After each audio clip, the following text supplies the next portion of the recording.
السلام علیکم ورحمۃ اللہ وبرکاتہ۔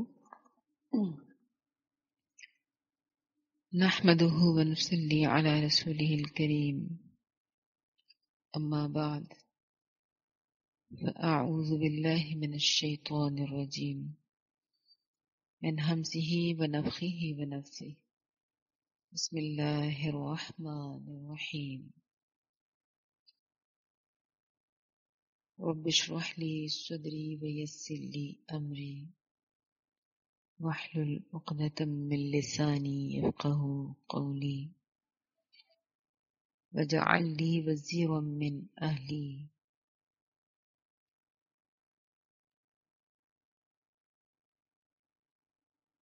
بسم اللہ الرحمن الرحیم۔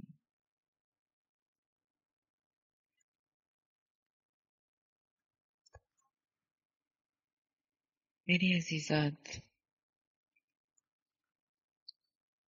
الحمدللہ آج ہمارا تیسرا پارہ ہے۔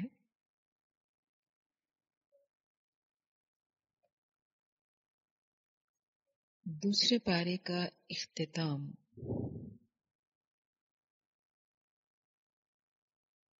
ایک گروہ کے واقعے پر ہوا کہ کس طرح ایک چھوٹی جماعت نے بڑی جماعت پر غلبہ پایا، اور وہ غلبہ، وہ فتح، اس کے پیچھے جو چیز کار فرما تھی وہ اللہ کا اذن اور انسان کا صبر تھا۔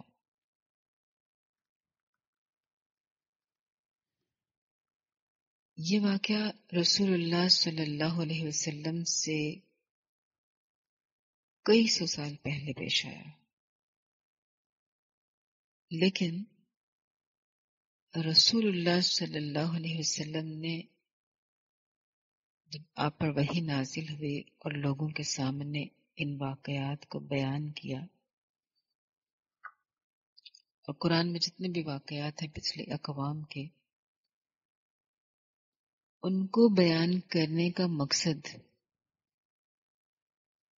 نبی صلی اللہ علیہ وسلم پر ان کی وحی کرنے کا مقصد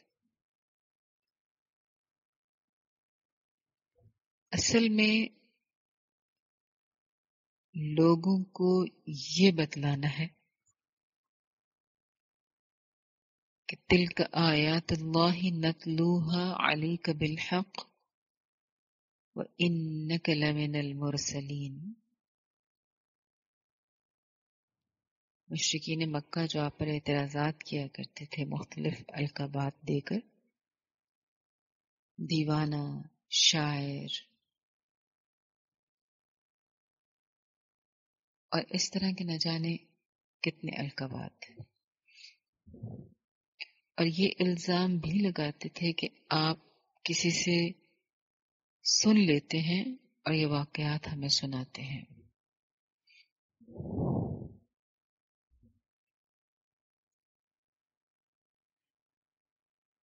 اللہ نے ان واقعات کو بیان کر کے ایک آیت میں اپنے نبی کے بارے میں یہ تصدیق فرما دی کہ یہ آیتیں اللہ کی ہیں جو ہم آپ پر حق کے ساتھ پڑھتے ہیں، اس میں کوئی شک نہیں، اور اسی سے ثابت ہوتا ہے کہ آپ رسولوں میں سے ایک ہیں،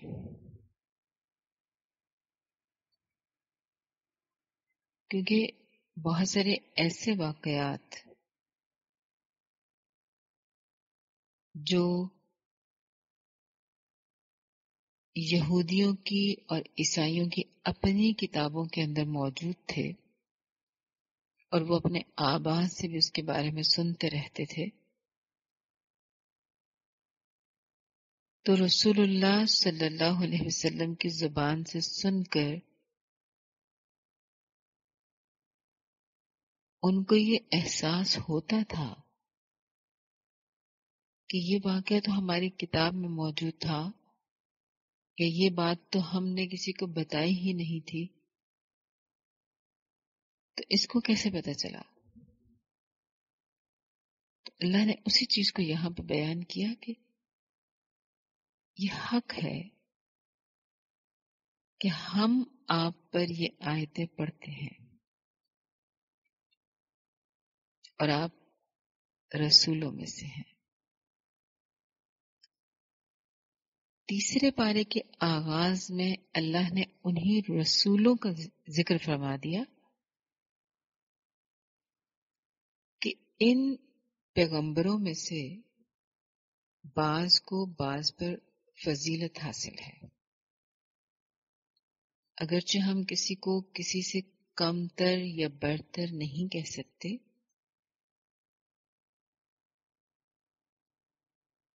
لیکن اللہ نے ہر نبی کو ایک خاص وصف دے کر بھیجا، جس وصف کی بنا پر وہ دوسرے نبیوں سے ممتاز تھا،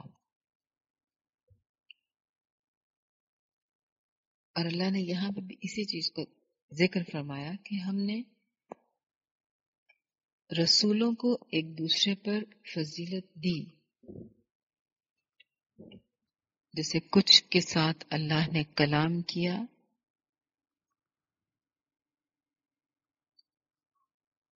عیسیٰ بن مریم کو ہم نے معجزات عطا کیے اور روح القدس سے ان کی مدد فرمائی، یعنی جبرائیل علیہ السلام کے ذریعے۔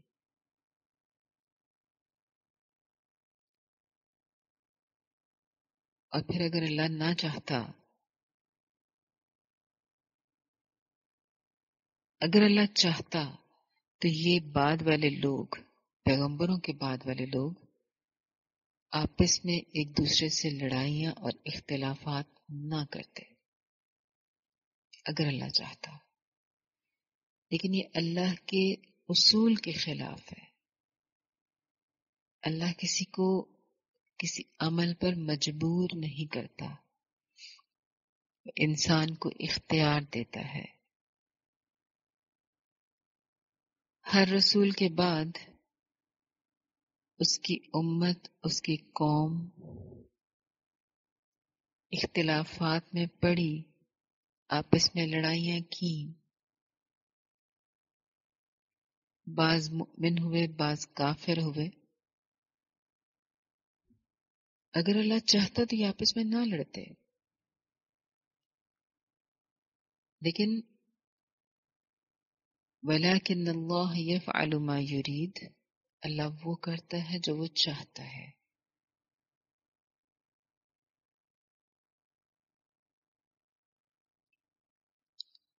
اور اس نے کیا کیا؟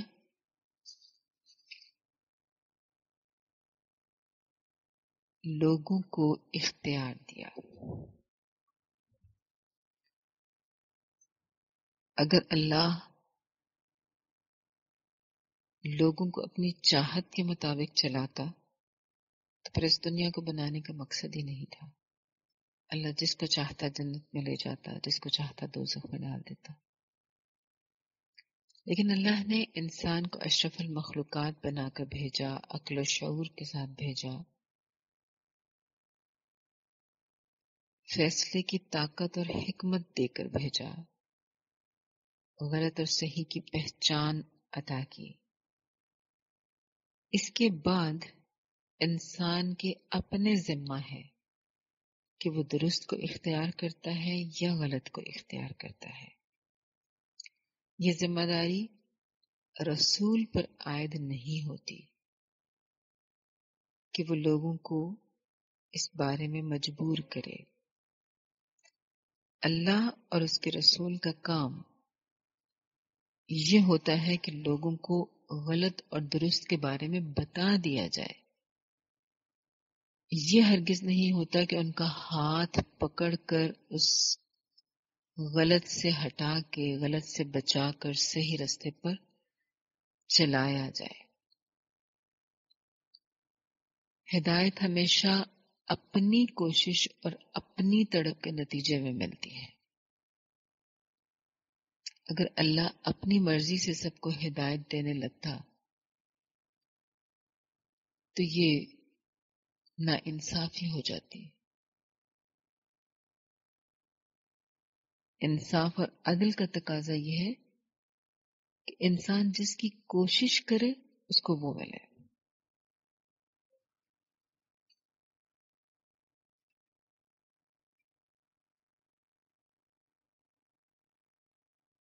اب جو انسان اس امتحان میں پورا اترتا ہے کہ غلط اور درست دونوں راستوں کے نشاندہی کر دی اور انسان کو لا کھڑا کیا، اب جو انسان اس امتحان میں پورا اترتا ہے، اپنی کوشش، اپنی عقل اور رسول کی رہنمائی کے ذریعے جب وہ یہ جان لیتا ہے کہ غلط کیا اور درست کیا، اور پھر درست راستے کو اختیار کر لیتا ہے، تو تب وہ صحیح معنوں میں مؤمن بنتا ہے. اور اگر کوئی اس اختیار اور آزادی کا غلط استعمال کرتا ہے تو وہ کافر بنتا ہے. تو یاد رکھیں، اللہ کی حکمت اس کی رضا سے مختلف چیز ہے. اللہ کی رضا یہ ہے کہ سارے مؤمن بن جائیں، لیکن اللہ کی حکمت اور مشیت یہ ہے کہ مؤمن وہ بنے گا جو اس اختیار اور آزادی کا درست استعمال کرے گا.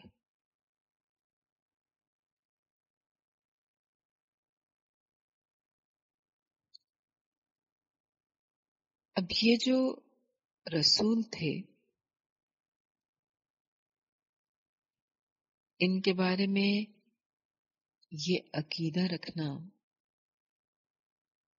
کہ میری رشتہ داری فلاں نبی سے ہے تو مجھے بخشوا لیں گے، میرا تعلق فلاں عالم یا پیر سے ہے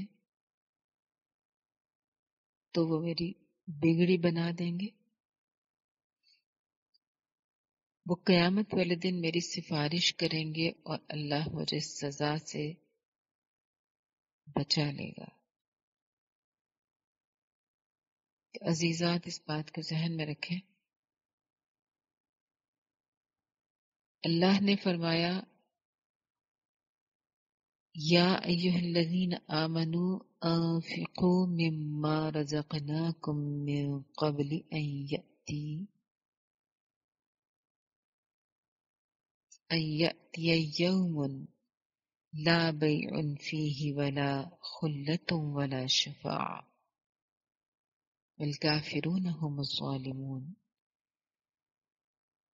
اس دن کے آنے سے پہلے پہلے اس رزق کو خرچ کر لو جو تمہیں دیا، کیونکہ وہ دن ایسا آنے والا ہے جس میں نہ کوئی رشتہ داری کام آئے گی، نہ کوئی دوستی کام آئے گی، نہ مال و متاع کام آئے گا. وہاں پہ کام آئے گی تو اپنی کوشش.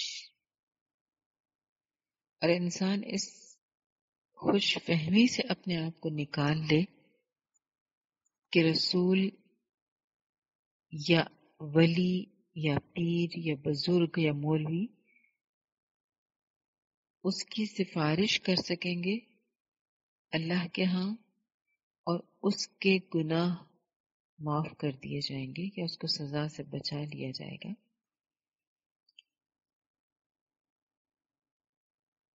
یاد رکھیں، سفارش جس کا کوئی وجود ہی نہیں ہے اور جو انسانوں کی خاص طور پہ کمزور عقیدہ مسلمانوں کے ذہنوں میں پیوست ہو چکی ہے کہ ہمارے ولی اڑ جائیں گے، ہمارے پیر اڑ جائیں گے اور بخشوا کر دم لیں گے، تو اس شفاعت کا کوئی وجود نہیں. ہاں، جس شفاعت کا وجود ہے، جو شفاعت ثابت ہے، وہ ہے آیت الکرسی کے اندر اللہ کی طرف سے کی ہوئی وضاحت. کہ شفاعت اس کی کام آئے گی جس کو اللہ اذن دیں گے. شفاعت اس کے لیے کی جا سکے گی جس کے لیے اللہ اذن دیں. شفاعت اس کام پر کی جا سکے گی جس پر اللہ اذن دیں. شفاعت وہ کر سکے گا جس کو اللہ اذن دے، اور سفارش اس کے لیے کر سکے گا جس کے لیے اللہ اذن دے. سفارش ضرور ہوگی لیکن اللہ کے اذن سے مشروط ہوگی.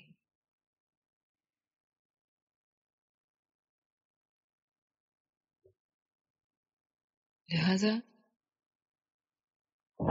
پیغمبروں کو اللہ نے تمام انسانیت سے اعلیٰ ترین درجہ دیا، لیکن اس کے باوجود ان کے پاس یہ اختیار نہیں ہے کہ وہ اپنی امت کو، اپنے رشتہ داروں کو، اپنے گھر والوں کو اللہ کے عذاب سے بچا سکیں، خاص طور پہ ان لوگوں کے حق میں جنہوں نے اپنے اختیار اور آزادی کا غلط استعمال کیا.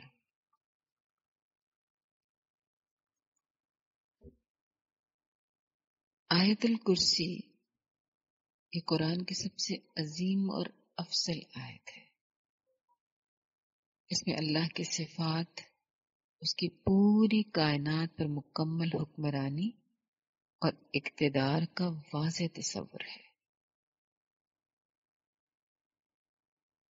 اس بات کی خبر دی گئی ہے اس آیت کے اندر کہ علم کا منبع اللہ کی ذات ہے. تمام تر علوم اسی کی طرف سے ہیں.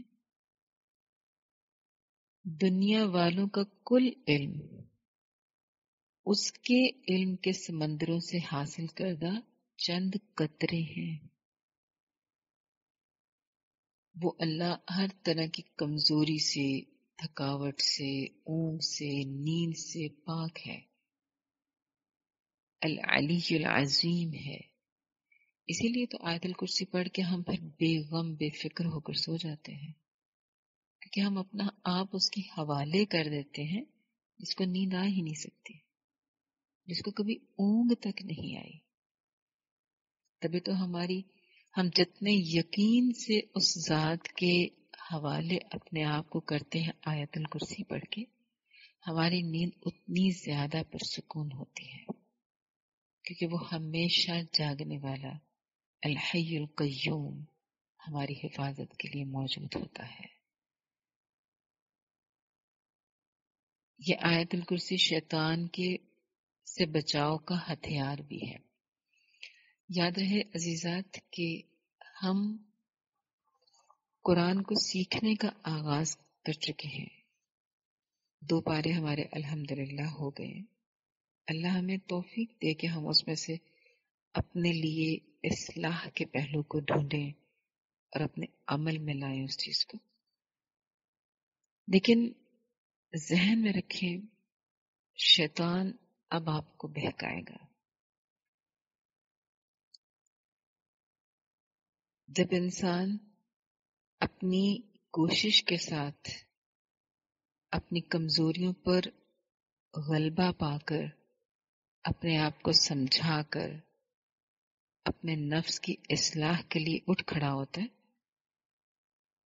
تو یاد رکھیں جتنا ہمارا جذبہ شدید ہوتا ہے اتنا ہی شیطان کا حملہ شدید ہوتا ہے. پہلے پارے کی دفعہ تو انسان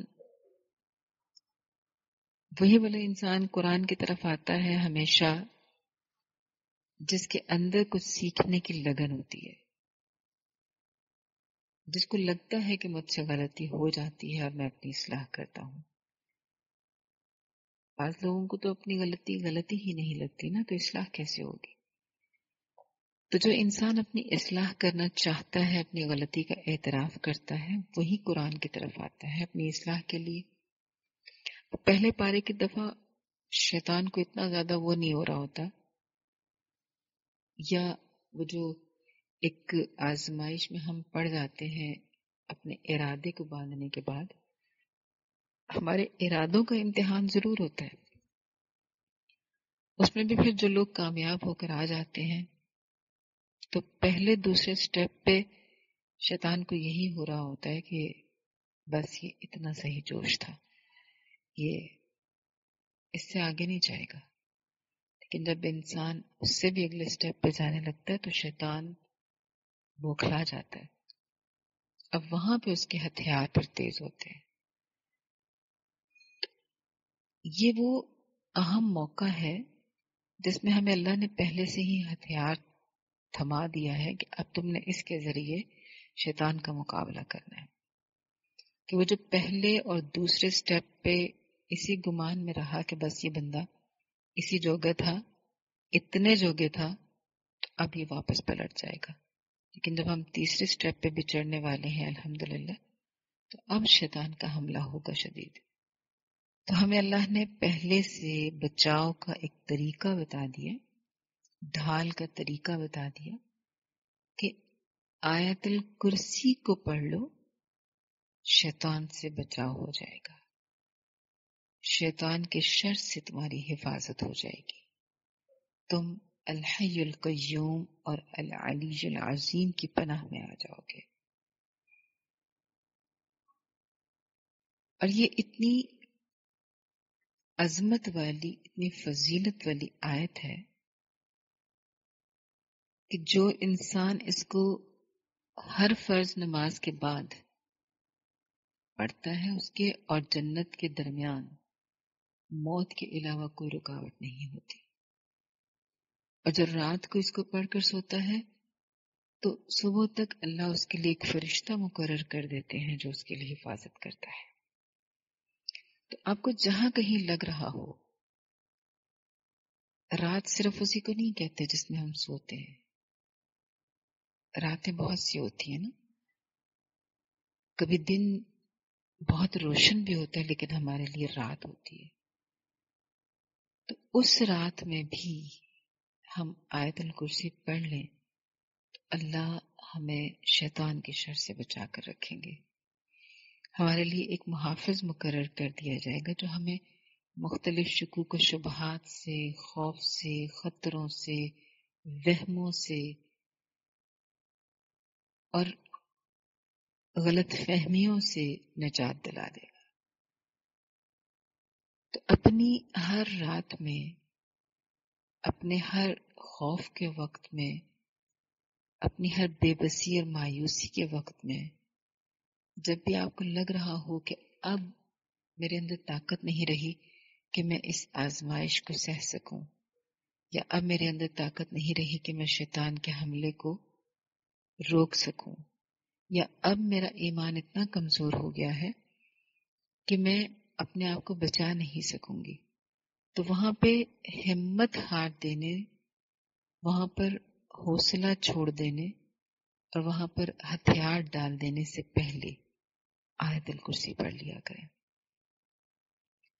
اللہ نے اس آیت کے اندر جو کرسی کا تذکرہ فرمایا، اس کے بارے میں ہم نہیں جانتے کہ وہ کرسی کیسی کرسی ہوگی. اللہ نے جہاں کہیں اپنی صفات کا تذکرہ کیا، جہاں کہیں اپنی ذات کا خصوصی طور پر تذکرہ کیا، جہاں پر اللہ نے اپنے سے متعلقہ خاص چیزوں کا تذکرہ کیا، تو ہم اس کے بارے میں کسی قسم کی کوئی تعویل نہیں کر سکتے. کہ جیسے مثال کے طور پر اللہ فرماتے ہیں کہ اللہ سننے والا، دیکھنے والا ہے، تو ہم اس کے بارے میں کوئی تعویل نہیں کر سکتے، کوئی مثال نہیں پیش کر سکتے کہ اللہ فلاں کی طرح سنتا ہے یا فلاں کی طرح دیکھتا ہے، کیونکہ اللہ نے قرآن میں فرمایا کہ لیس کمثلہ شیء، اس جیسی کوئی بھی چیز نہیں.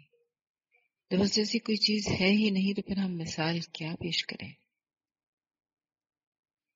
تو بس اللہ سے متعلقہ باتوں، اس کی صفات، اس کی ذات، ان تمام چیزوں کے بارے میں اگر قرآن میں ہم کچھ پڑھیں تو اس کو من و عن مان لیں. اللہ نے یوں فرمایا ہے تو حقیقتاً ایسا ہی ہے. ہمیں یقین آئے یا نہ آئے، ہمارا دل ہماری عقل تسلیم کرے یا نہ کرے، لیکن ہمیں اس پر ایمان لانا ہے کہ جب اللہ نے فرما دیا کہ ایسا ہے تو پھر اس میں کوئی شک نہیں۔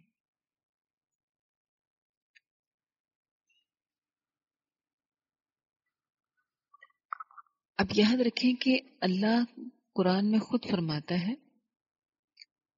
دین کے معاملے میں کوئی زبردستی نہیں ہے، لا اکراہ فی الدین۔ جب اللہ خود کہتا ہے کہ دین میں کوئی زبردستی نہیں، پھر ہمیں پردہ کیوں کروایا جاتا ہے؟ پھر ہمیں کیوں مجبور کیا جاتا ہے کہ نماز پڑھو؟ پھر کیوں زبردستی کی جاتی ہے کہ داڑھی رکھو؟ پھر کیوں کہا جاتا ہے کہ فلاں عمل کیوں کرو اور فلاں ایسے کرو؟ جب دین میں کوئی زبردستی نہیں تو مجھے میری مرضی پہ چھوڑ دینا چاہیے، کیونکہ اللہ نے کہہ دیا ہے۔ تو یاد رکھیں عزیزات، یہ آیت دائرہ اسلام میں داخل ہو جانے کے بعد قابل عمل نہیں ہے، دائرہ اسلام میں داخل ہونے سے پہلے پہلے لا اکراہ فی الدین، دین میں کوئی جبر نہیں، دین میں کوئی زبردستی نہیں، اور دین مکمل ضابطہ حیات کو کہتے ہیں، محض عبادات کے طریقوں کو نہیں۔ وہ تو مذہب ہوتا ہے، دین ہوتا ہے مکمل ضابطہ حیات، پوری زندگی کے ہر پہلو کو محیط چیز۔ تو دائرہ اسلام میں داخل ہونے سے پہلے پہلے ہر انسان کے لیے پوری آزادی ہے، وہ جو چاہے کرے۔ اب یہاں پہ کوئی آزادی کے لفظ سے کسی غلط فہمی کا شکار نہ ہو جائے، یا اس وہم میں نہ پڑ جائے کہ دائرہ اسلام میں داخل ہونے سے پہلے آزادی ہے، بعد میں گویا ہم قید ہو جائیں گے۔ نہیں، یہ آزادی قابل فخر آزادی نہیں ہے، یہ آزادی وہی ہے مادر پدر آزاد، آزاد انسان، جس پہ کوئی کسی قسم کا کوئی ڈر، کوئی خوف نہ ہو۔ تو یاد رکھیں کہ ایسے لوگ اللہ کے ہاں کسی قسم کی کوئی وقت نہیں رکھتے، آزاد ہے نا۔ آزاد لوگوں کو تو معاشرہ کبھی بھی اچھی نگاہ سے نہیں دیکھتا، کہ جو اپنے آپ کو ہر قید و بند سے، ہر اصول اور ضابطے سے، ہر قاعدے و قانون سے بالا تر اور آزاد سمجھتے ہوں، اس کو کوئی مہذب معاشرہ بھی برداشت نہیں کرتا۔ تو اس طرح کی آزادی ہوتی ہے دائرہ اسلام میں داخل ہونے سے پہلے۔ تب ان تمام لوگوں پر کوئی زبردستی نہیں ہے، وہ جو چاہیں کریں، سیاہ کریں، سفید کریں، حرام کھائیں یا حلال کھائیں، ان پر کوئی زبردستی نہیں۔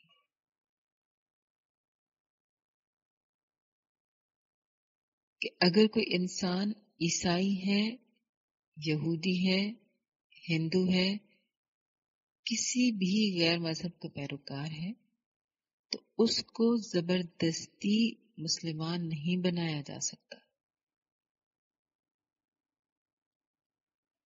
اس کے اوپر یہ پابندی عائد نہیں کی جا سکتی کہ تم مسلمان ہو جاؤ، یا اس کو گن پوائنٹ پہ ہم اسلام قبول نہیں کروا سکتے، کیونکہ اللہ نے فرما دیا لا اکراہ فی الدین۔ لیکن جب انسان اسلام میں داخل ہو گیا، مسلمان ہو گیا، کلمہ پڑھ لیا، اب کیا ہے؟ یا ایھا الذین آمنوا ادخلوا فی السلم کافہ، اب تمہیں اجازت نہیں ہے کہ تم جو چاہے کرو، اب چاہے کرو، اب اسلام میں پورے کے پورے داخل ہو جاؤ۔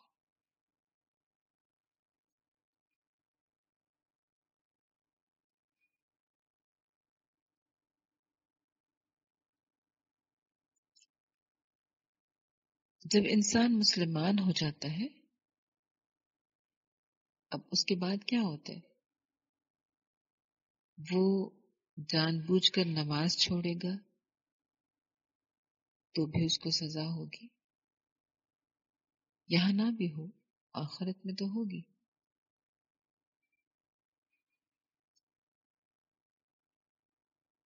وہ روزہ چھوڑے گا تب بھی، کسی کی حق تلفی کرے گا تب بھی، کسی کا مال ہڑپ کرے گا تب بھی، کسی پر زیادتی کرے گا تب بھی،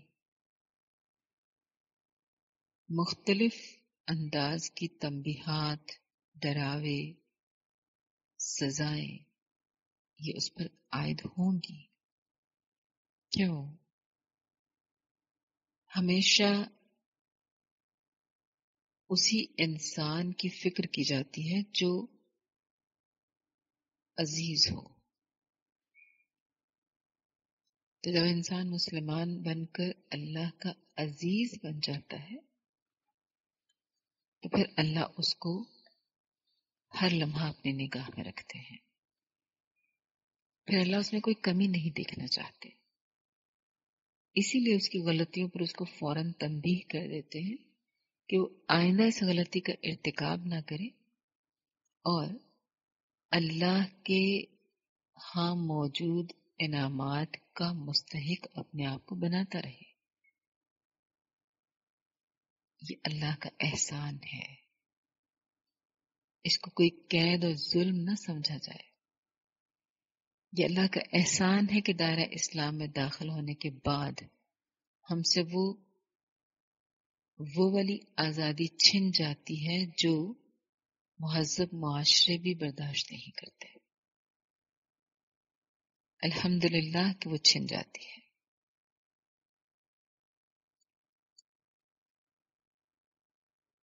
اور وہ والی آزادی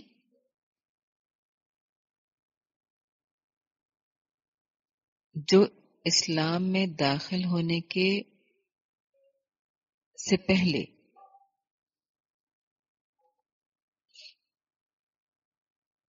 کسی انسان کے پاس ہوتی ہے، یا دائرہ اسلام میں داخل ہونے کے بعد بھی جو اس آزادی کو پانے کی کوشش کرتا ہے، اس کے پیچھے وجہ کون ہوتا ہے؟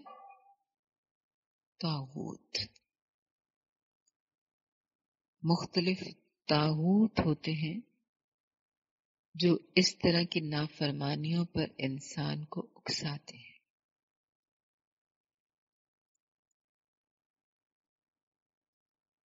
طاغوت کا مطلب ہوتا ہے اپنی حد سے باہر نکل جانے والا، ہر وہ سرکش طاقت جو اللہ کی بندگی سے روکے۔ جس طرح پانی میں طغیانی آئے تو پانی اپنی حدود سے باہر آ جاتا ہے نا، سمندر میں طغیانی آئے تو اسی طرح بندگی کی حد پار کر کے سرکش ہو جانے والے کو بھی طاغوت کہتے ہیں۔ شیطان بھی طاغوت ہے، نفس بھی طاغوت ہے، اگر وہ انسان کو اپنی منمانی کرنے پر اکسائے یا شیطان کی فرما برداری پر مجبور کرے۔ اسی طرح بعض اوقات معاشرہ طاغوت بن جاتا ہے کہ انسان معاشرتی اقدار کی وجہ سے اللہ کو فراموش کر دیتا ہے، اللہ کی بندگی کی حدود سے اپنے آپ کو باہر نکال لیتا ہے۔ بعض اوقات رشتے طاغوت بن جاتے ہیں۔ جب اللہ قرآن یا رسول کے احکام توڑنے اور اپنے طور طریقوں پر چلانے اپنے طور طریقوں پر چلانے کی کوشش کریں. یہ تمام چیزیں، خواہ وہ شیطان ہے، خواہ وہ نفس ہے، خواہ وہ رشتے ہیں، خواہ معاشرہ ہے، کوئی بھی ہے جو آپ کو اللہ اور اس کے رسول کے احکامات کو توڑنے اور اپنے طور طریقوں پر چلانے کی کوشش کریں تو یہ سب طاغوت بن جاتے ہیں. اب ہم نے اپنا اپنا جائزہ لینا ہے. کیا ہماری زندگیوں میں کوئی طاغوت ہے؟ کوئی ایسی چیز جس کی خاطر ہم اپنی حدود کو پھلانگتے ہیں؟ کوئی ایسی شخصیت، کوئی ایسا رواج، کوئی ایسا قانون، کوئی ایسی خواہش، کچھ بھی ایسا ہے جو ہمیں اللہ کی بندگی سے نکال کر شیطان کی فرما برداری میں لے آتا ہے، خواہ چند لمحوں کے لیے ہی صحیح، تو یاد رکھیں وہ طاغوت ہے. اب اپنی اصلاح کیسے ہوگی؟ ہم کیسے ان طواغیت سے چھٹکارا پائیں گے؟ اس کا حل ہمیں اللہ نے بتا دیا کہ ہم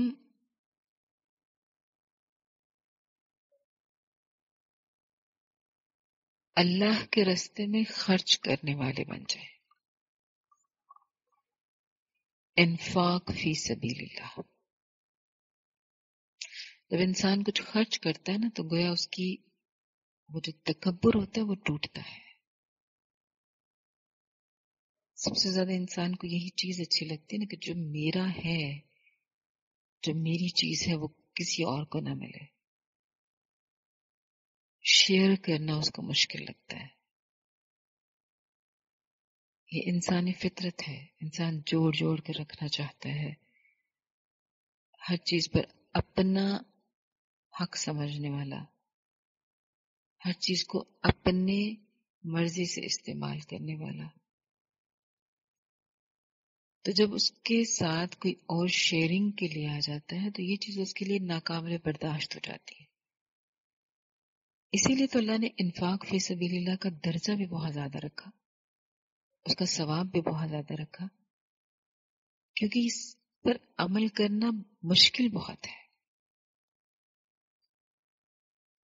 اب خرچ کرنے سے اس کو یہ نہ سمجھیں کہ ہم پیسہ خرچ کریں گے تو ہی انفاق ہے. یہاں پہ ایک پوائنٹ کلیئر کر دوں، نفاق منافقت کو کہتے ہیں اور انفاق الف کے ساتھ یہ خرچ کرنے کو کہتے ہیں. عام طور پر ہم خرچ کرنے کے بارے میں سمجھتے ہیں کہ پیسہ خرچ کرنا، یعنی ایسی کوئی بھی چیز خرچ کرنا جس کی کوئی مالیت ہو. وہ آپ نے 1 روپیہ خرچ کیا تو آپ کو اس کا اجر 700 گنا تک مل سکتا ہے.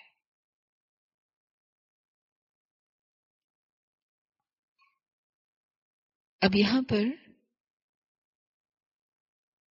یہ اس کا معنی اتنا محدود نہیں ہے. خرچ کرنے میں ہر وہ چیز آ سکتی ہے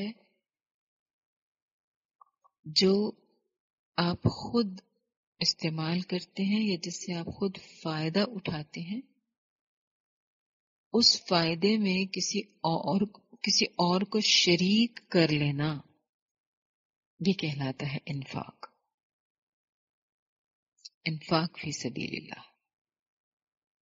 وہ خرچ کرنے کے پیچھے نیت کیا ہے؟ محض اللہ کی رضا.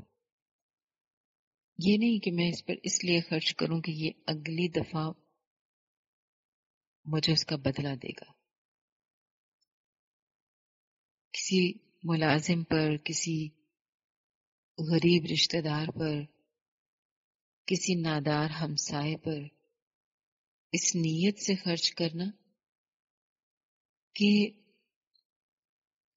یہ بعد میں اس چیز کو ذہن میں رکھیں گے کہ اس نے مجھے فلاں چیز دی تھی، اب میں اس کا احسان مند بن کے رہوں.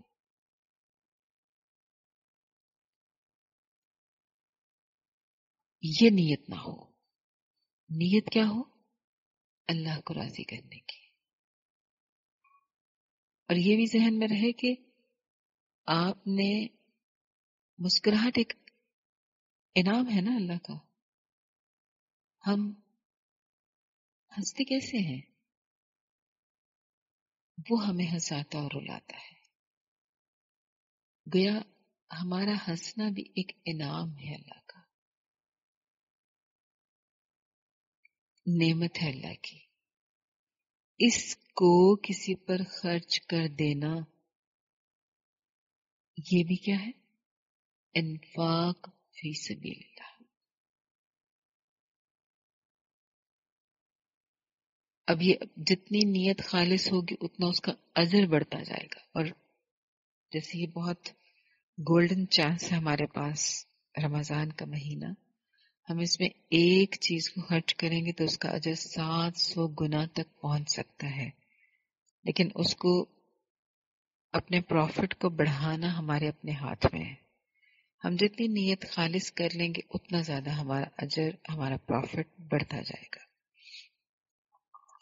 لیکن یاد رکھیں کہ یہ جو پروفٹ ہوتا ہے اس کو پھر بعد میں محفوظ رکھنے کی ذمہ داری بھی ہمارے اوپر ہی عائد ہوتی ہے. ہم بے فکر نہ ہو جائیں کہ ایک کام میں نے کر لیا ہے، ایک نیکی کر لی ہے، ایک صدقہ کر لیا ہے، اس صدقہ کی میں نے کوئی سی بھی صورت اختیار کی، خواہ وہ مسکرا کر صدقہ کیا یا کسی کو اچھی بات بتا کر صدقہ کیا یا راستے سے کسی تکلیف دہ چیز کو ہٹا کر صدقہ کیا یا پیسوں کی صورت میں کیا، کسی ایسی چیز کی صورت میں کیا جس کی کوئی مالیت تھی. اب اس کو خرچ کرنے کے بعد ہم بڑے پر یقین اور بڑے سکون سے بیٹھ جائیں کہ بس میرے سے ایک نیکی ہو گئی ہے اور اسی پہ خوشی سے پھولے نہ سمائے. یاد رکھیں کہ اس کے بعد ذمہ داری اور زیادہ بڑھ جاتی ہے، کیونکہ اجر تو عمل کرنے کے بعد ملتا ہے نا. آپ نے عمل کیا، آپ نے اللہ کے راستے میں کچھ خرچ کیا، اب اس پہ ملنے والے اجر کو محفوظ کرنے کا طریقہ جانیے.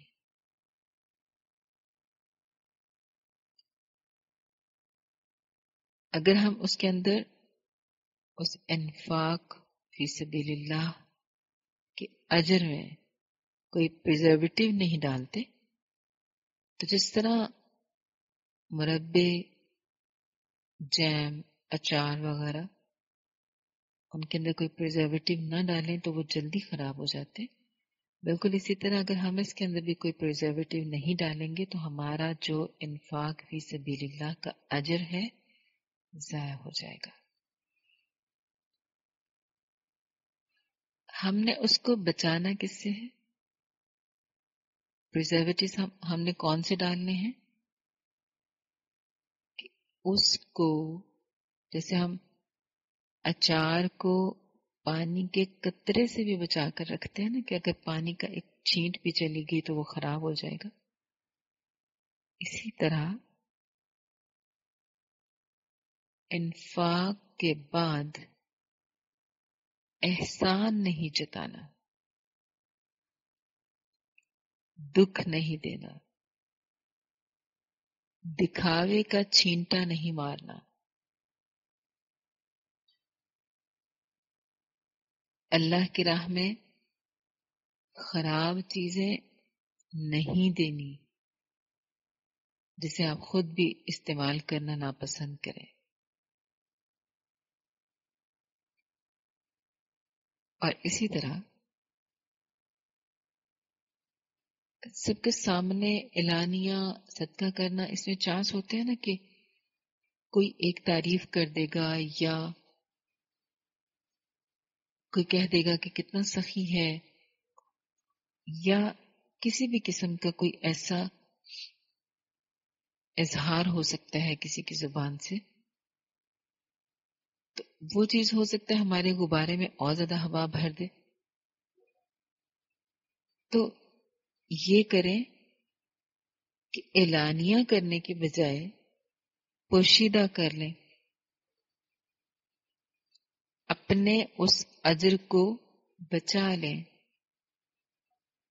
ریاکاری کا اندیشہ ہی ختم ہو جائے.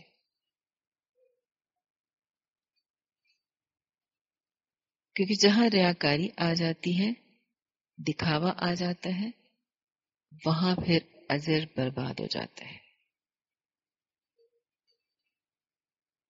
اور ایک خاص اور اہم بات کیا کہ نیت پیچھے یہ رکھنی ہے کہ اللہ راضی ہو جائے. اللہ نے کہا ہے کہ ہمسایوں کا خیال رکھو، میں اس وجہ سے اس پہ خرچ کرتی ہوں. اس لیے نہیں کرتی کہ جب کبھی مجھے اس کی ضرورت پڑے گی تو اس کو اس چیز کا ہوگا، پاس ہوگا کہ اس نے مجھ پہ فلاں فلاں موقع پہ خرچ کیا، اب تو میں نے اس کے کام آنا ہی آنا ہے، خواہ اس کا دل نہ بھی کر رہا ہو، خواہ اس کے پاس ٹائم نہ ہو، خواہ اس کے پاس اتنی طاقت نہ ہو، لیکن چونکہ آپ نے اس کے اوپر خرچ کیا ہوا ہے تو وہ مارے بھاندے اسی منہ کو آ جائے گی کہ اس نے میرے پہ احسان کیا تھا. تو یوں نہ کریں، لوگوں پر، انسانوں پر اس نیت سے خرچ نہ کریں کہ میرے چھوٹے چھوٹے بچے ہیں، میں اپنی ہمسائی کے ساتھ بنا کر رکھتی ہوں، کبھی ایسا ہو سکتا ہے کہ مجھے بازار جانا پڑے، بچے بہت تنگ کرتے ہیں نا بازار میں جا کر، تو بازار جانا پڑے تو میں اپنی ہمسائی کو یہ کہہ دیا کروں گی کہ تم ذرا بچوں کو سنبھال لینا، اپنے پاس رکھ لینا، یا خود ہمارے گھر آ کر ہمارے بچوں کو کچھ دیر دیکھ لینا، تو آرام سے شاپنگ ہو جائے گی. تو اگر یہ فائدہ پہلے سے ذہن میں چھپ کر بیٹھا ہوا ہے اور آپ اس نیت سے اس ہمسائی کے ساتھ حسن سلوک کر رہی ہیں اور اس کے گھر مختلف چیزیں کھانے کے لیے بھیجتی ہیں، تو یاد رکھیں کہ یہ نیت اللہ کی رضا کے لیے نہیں ہے.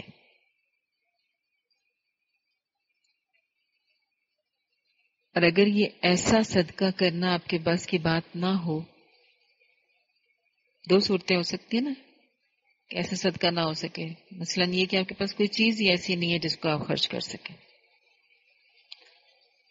اور دوسرا یہ ہے کہ چیز تو ہے، نعمتیں تو ہیں، اللہ کے انعامات تو ہیں، خرچ کر سکتی ہیں آپ، لیکن اندر کہیں یہ آپ کو ڈر ہے کہ میں اس پہ خرچ کروں گی تو بعد میں میرے منہ سے نکل جانا ہے، وہ جو احسان جتلانے کی بیماری ہوتی ہے نا کچھ لوگوں کو، تو اگر آپ کو ایسا کوئی ڈر ہو اپنے بارے میں تو پھر اس صورت میں اس جگہ پر وہ والا صدقہ نہ ہی کریں تو بہتر ہے. پھر وہاں پہ کیا بہتر ہوگا؟ پھر ایک میٹھا بول، پھر کسی ناگوار بات سے چشم پوشی، وہاں پہ یہ والا صدقہ زیادہ بہتر ہوگا، اس صدقے سے بہتر ہوگا جس کے پیچھے دکھ چھپا ہوا ہوگا، جس کے پیچھے اذیت ہوگی، جس کے پیچھے احسان جتلانا ہوگا. کیونکہ اللہ کے نبی نے یہ بھی فرما دیا نا کہ اچھی بات کہنا بھی صدقہ ہے. تو پھر اگر آپ کے پاس پہلے جس صدقے کا میں نے تذکرہ کیا اس کو کرنے کی طاقت نہیں ہے تو اس صورت میں آپ اس صدقے کو اپنا کر اجر کما لیجیے. لیکن اس کا یہ مطلب ہرگز نہیں کہ آپ کبھی زندگی میں مال خرچ ہی نہ کریں. یہ کہہ کر کے میں نے ایک لیکچر میں سنا تھا کہ اگر آپ اس اندیشے میں ہیں کہ بعد میں کبھی آپ کی زبان سے نکل جائے گا اس بندے کے سامنے تو لہٰذا آپ خرچ ہی نہ کریں. تو اللہ کے بندو، اپنے لیے ہمیشہ مارجن نہیں ڈھونڈتے رہتے. کوشش یہ کرتے ہیں کہ وہاں جہاں ہمارا کمزور پہلو ہے ہم اس کی اصلاح کریں. اور یاد رکھیں ہمیشہ ہمیشہ شیطان انسان کے ویک پوائنٹس پہ حملہ کرتا ہے. جہاں آپ کمزور پڑیں گے وہاں سے اس کا نقب لگانا آسان ہو جاتا ہے. تو اپنے آپ کو کبھی کمزور نہ پڑنے دیں. اور شیطان کے حربے کیا ہوتے ہیں؟ آپ اللہ کی راہ میں خرچ کرنے کا ارادہ کریں، شیطان وسوسہ پہلا کیا ڈالے گا؟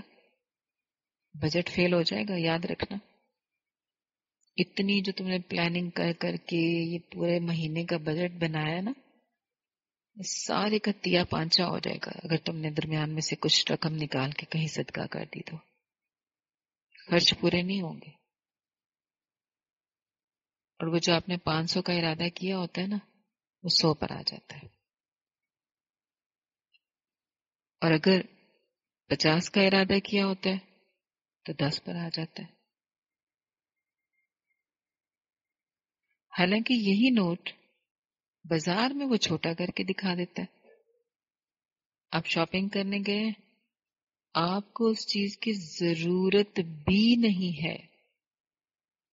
ہم خواتین کے ساتھ یہ بڑا پرابلم ہے نا کہ ضرورت بھی نہیں ہے لیکن سیل لگی ہوئی ہے نا، ڈسکاؤنٹ چل رہا ہے، تو ہم کیا کرتے ہیں اپنی زندگی کی تمام تر سلیقہ شاعری کو ہم یہاں پہ ثابت کرتے ہیں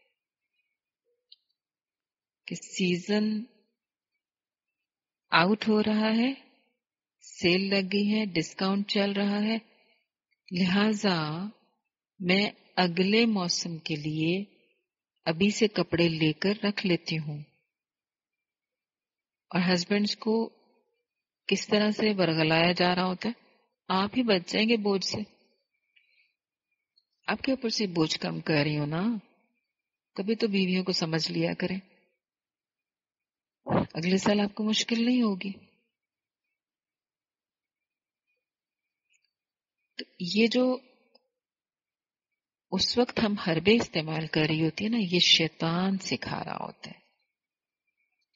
حالانکہ سردی آ رہی ہے، گرمی کے کپڑے لے کر رکھنے کی ضرورت، آخر آپ کی سلیقہ شاعری صرف اس جگہ پر ہی کیوں کام آتی ہے، کہیں اور کیوں نہیں؟ ہم یہ کیوں نہیں کرتے کہ فلاں عورت کی بچی جوان ہو رہی ہے، بڑی پڑھائیاں شروع ہونے والی ہیں، یتیم ہے بیچاری، ابھی تو چھوٹی پڑھائی ہے، وہ خود محنت کر کے اس کا پورا کر لیتی ہے، میں اس کے لیے اگلے سال جو اس کی بیٹی کی بڑی پڑھائی شروع ہو جانی ہے، میں اس کے لیے اس کو رقم ابھی سے دے دیتی ہوں تاکہ اس کی فکر اترے. ہم کسی بے روزگار کو دیکھ کر اس کے ساتھ کیوں نہیں مدد کرتے، اس کے ساتھ کیوں نہیں ہیلپ کرتے؟ ہم کسی مجبور کو دیکھ کر جو تنخواہ دار ملازم ہے، اور آپ کو بڑا اچھا پتا ہے کہ تنخواہ آتی ہے اور آنے سے پہلے لگ چکی ہوتی ہے، آخری دن بہت مشکل ہوتے ہیں، کبھی یہ کیوں نہیں سوچا وہ جو فلاں ہمسایہ ہے اس کے ساتھ یہ صورتحال پیش آتی ہے، میں اس کو مہینے کے شروع میں ہی کسی نہ کسی انداز میں ہیلپ کروں گی تاکہ آخری دن اس کو مشکل نہ لگے. اپنے لیے تو ہم آؤٹ سیزن کپڑے بھی سنبھال کے رکھ لیتے ہیں بڑے سلیقہ شعر بن کے، کبھی کسی کے لیے آؤٹ آف دا وے جا کر بھی مدد کا سوچ لیا کریں، یہ بھی تو سلیقہ شعری ہے نا. اور اس سلیقہ شعری کو اصل میں یہاں کوئی نہیں مانتا نا، اللہ کے ہاں مانیں گے، آخرت میں اس کا ریوارڈ ملے گا، اتنا لمبا انتظار کون کرے؟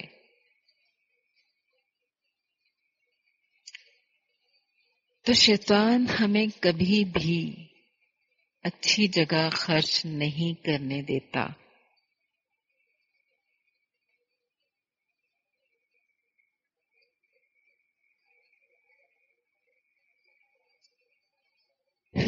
شیطان کے حربوں سے اپنے آپ کو بچایا کریں. جب آپ بازار جاتی ہیں نا، پہلی کوشش تو یہ ہونی چاہیے کہ خواتین بازار جائیں ہی نہ. کمپرومائز کرنا یہاں پہ سیکھیں نا. ہسبینڈ سے منگوا لیں، بھائی سے منگوا لیں، ابو سے منگوا لیں. نہیں بھی چیز آ رہی ہے آپ کے پسند کے مطابق تو کیا فرق پڑے گا؟ کیا زندگی یہاں پہ ختم ہو جائے گی؟ کیا یہ دنیا کا آخری موقع تھا جس پہ آپ نے یہ چیز استعمال کرنی تھی؟ پھر کبھی موقع آئے گا، پھر دیکھی جائے گی.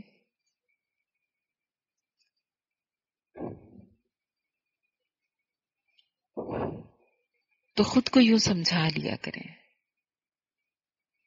اور اگر کبھی بازار جانا بھی پڑے تو جہاں پہ سیل، ڈسکاؤنٹ اور یہ وہ سارے سنہری جال بچھے ہوتے ہیں، وہاں سے آنکھیں بند کر کے چپکے سے گزر جایا کریں.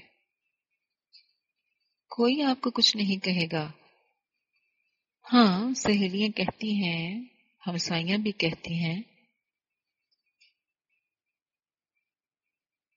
رشتہ دار بھی کہتے ہیں، تم تو فلاں بازار کے پاس رہتی ہو، کبھی تو عقل استعمال کر لیا کرو. وہاں سے لوگ دنیا کہاں کہاں سے آ کر وہاں سے کپڑے خرید کر لے جاتی ہے کہ ڈسکاؤنٹ پہ ملتے ہیں، اور تم پاس بیٹھے تمہیں ہوش نہیں ہے. بہت سارے تانے سننے کو ملیں گے، تو کیا فرق پڑا؟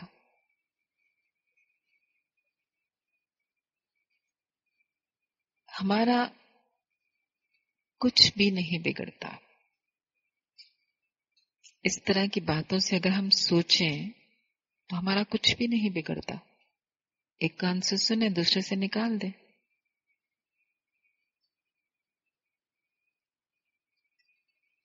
کبھی ان تانوں پر غور کرنے کی بجائے ان خوشخبریوں پر غور کیا کریں جو چھپ کر صدقہ کرنے والوں کے لیے اللہ نے بیان کی ہیں، جو کسی ضرورت مند کی ضرورت کا وقت سے پہلے خیال رکھنے والوں کے لیے اللہ نے سنائی ہے. کبھی ان خوشخبریوں پہ بھی ہمیں کان دھرنے چاہیے.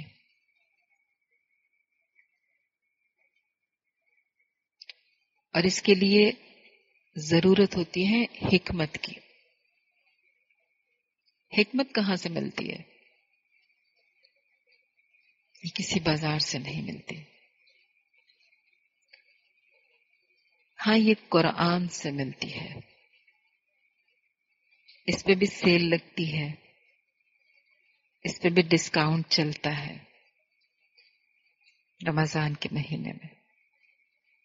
ہم جتنا قرآن کی گہرائی میں جائیں گے، ہمیں حکمت اتنی آسانی سے ملے گی، ہمارے لیے اتنا ڈسکاؤنٹ ہو جائے گا. ہم کبھی قرآن کو وقت تو دیں، اپنے لیے اور میرے لیے بھی دعا کیا کریں. ہمارے ایمان اتنے مضبوط نہیں ہیں. اللہ ہمیں ایسے ماحول دے دے جہاں ہمیں ایمانی تقویت ملا کرے. ہم عورتیں پہلے ہی بہت کمزور ایمان کے مالک ہوتی ہیں،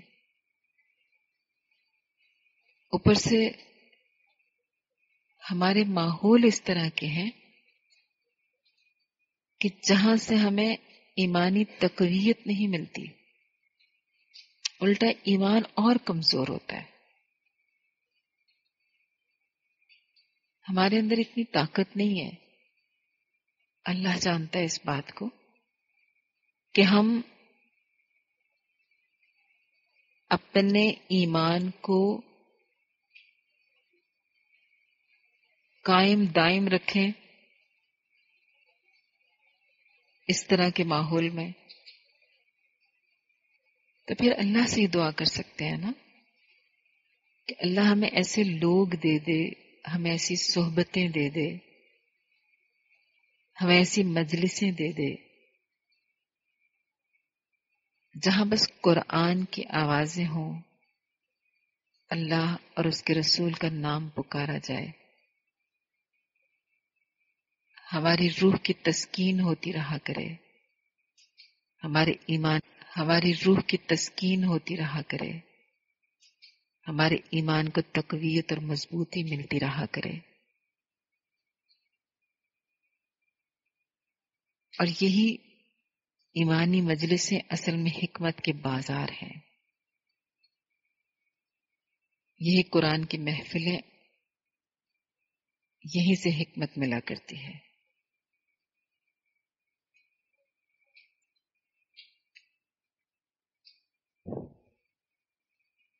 اللہ الحکیم سے بہت دل سے دعا ہے اس قبولیت کے وقت میں. اللہ ہمیں دانا بنا دے. ہم جو دنیاوی ڈگریوں کے انبار لگا کر اپنے آپ کو عقل مند ثابت کروا چکے ہیں، اللہ کہتا ہے کہ جس کے پاس اللہ اور اس کے رسول کی دی ہوئی تعلیمات کا شعور اور عمل نہیں ہے، وہ انسان ان تمام عقل مندیوں اور دانائیوں کے باوجود بے وقوف اور احمق رہے گا.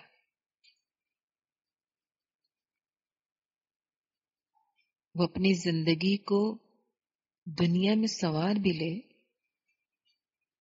آخرت کی دائمی اور ابدی زندگی کو برباد کر دے گا. اللہ الحکیم ہمیں وہ حکمت اور دانائی دے دے کہ ہم اپنے نفع اور نقصان کو پہچان سکیں.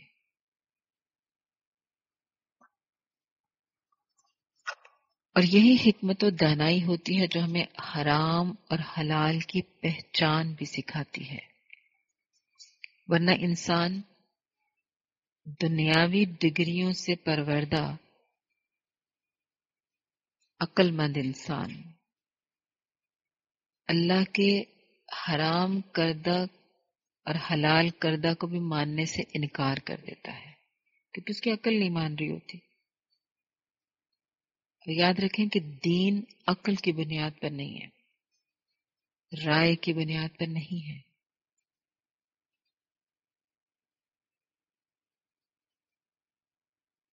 یہ جو سود ہے، اللہ نے اس کو حرام قرار دیا.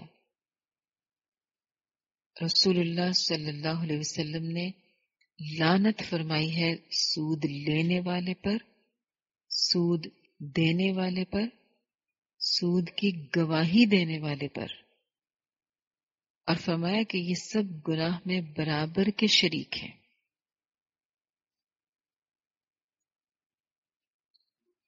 سود لینے والا گویا اللہ کے ساتھ، اس کے رسول کے ساتھ اعلان جنگ کرتا ہے. گویا نعوذ باللہ اللہ اور اس کے رسول کے مقابل ہتھیار لے کر کھڑا ہو جاتا ہے، مقابلہ کرنے کے لیے، جنگ لڑنے کے لیے. اور حدیث کے مطابق، حدیث کا مفہوم ہے کہ سود کھانے والے کا کم سے کم، یعنی سب سے کم ہلکا ترین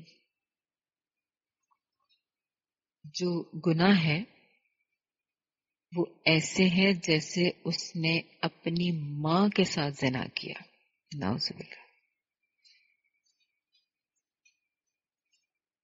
لیکن ہم لوگ اس کو اتنا ہلکا لیتے ہیں، میں حیران ہوتی ہوں کہ لوگ اپنی معمولی ضرورتوں کے لیے، جس کے بغیر گزارا ہو سکتا تھا، جیسے شادی کے لیے، شادی کی تیاری کے لیے، اللہ کے بندو شادی کی تیاری جتنی طاقت ہے اتنی کر لو. لیکن المیہ یہ ہے کہ ہمارا پورے کا پورا معاشرہ ایسے شیطانی سوچ رکھنے والے لوگوں کے اندر جکڑا ہوا ہے کہ وہ ایک چین سی بن چکی ہوئی ہے. کوئی انسان ایک سائڈ سے بچنا بھی چاہے تو دوسری سائڈ سے پھنس جاتا ہے.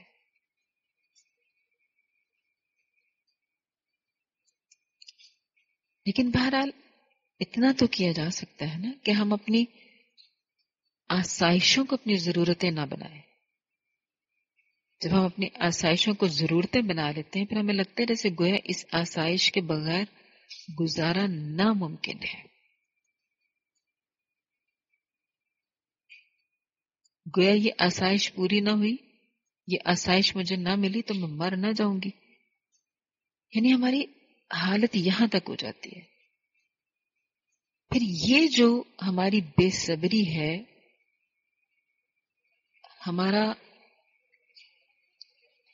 یہ جو جلد بازی والا انداز ہے، یا اپنے آپ کو یوں کہہ لیں کہ مظلوم سمجھنے والا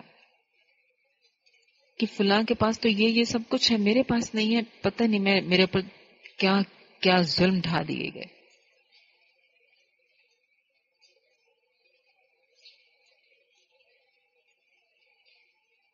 مطلب یہاں تک کہ لوگ اے سی نہیں ہے تو اے سی لگوانے کے لیے سود لے لیا، گاڑی نہیں ہے تو گاڑی لینے کے لیے سود لے لیا. کتنے لوگ ہیں جن کے پاس گاڑیاں ہیں؟ کتنے لوگ ہیں جو روز اے سی میں سوتے ہیں؟ مطلب انسان کی عقل کو شیطان نے کیسے ختم کر دیا ہوا ہے. اور پھر یہی صورتحال ہوتی ہے کہ جب انسان آسائش کو ضرورت کی طرح ناگزیر سمجھ لیتا ہے، پھر وہ مجبور ہوتا ہے اپنے نفس کے ہاتھوں، شیطان کے ہاتھوں، اور پھر ناجائز طریقے سے مال کو حاصل کرنا چاہتا ہے. اب یہاں پہ آپ لوگوں کے ذہن میں یہ بات بھی آ رہی ہوگی کہ ٹھیک ہے، بہت سارے لوگ مجبور ہو جاتے ہیں، بہت سارے لوگ اپنی مرضی سے بھی سود لیتے ہیں، یا بعض لوگ کرتے ہی سودی کاروبار ہیں. لیکن جو لوگ بچنا چاہتے ہیں وہ کیسے بچیں؟ کیونکہ بینکوں میں تو وہی سودی نظام ہے.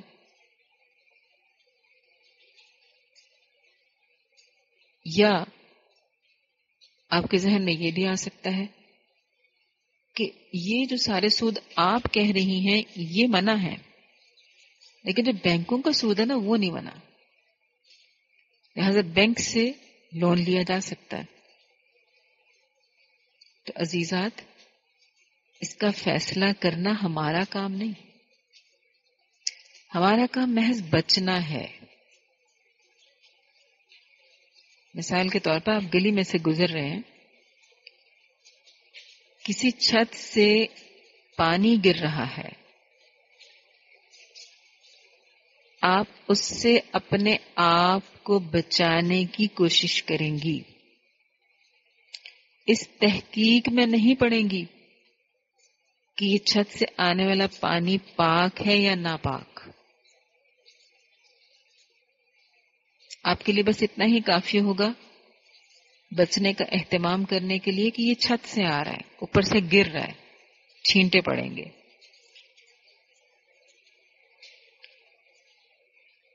تو ہمارے لیے یہاں پہ بھی بس یہ ایک وجہ کافی ہونی چاہیے بچنے کے لیے کہ یہ سود ہے اور سود حرام ہے، وہ کسی بھی طریقے سے آپ کے پاس آئے.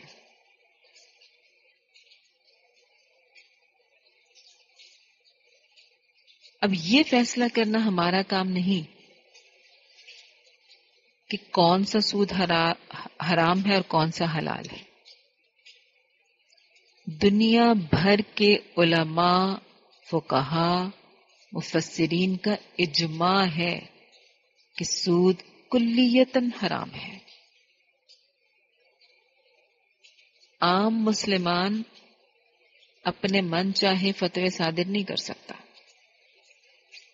یا کسی مدرسے کا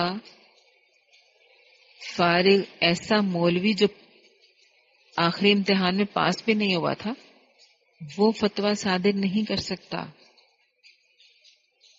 اور ہماری قوم کا ایک المیہ یہ بھی ہے کہ ہمیں اپنے مطلب کا فتویٰ مل جائے، چاہے ایسے مولوی سے ہی کیوں نہ مل جائے جس کو سیدھی سورہ فاتحہ بھی نہیں پڑھنی آتی.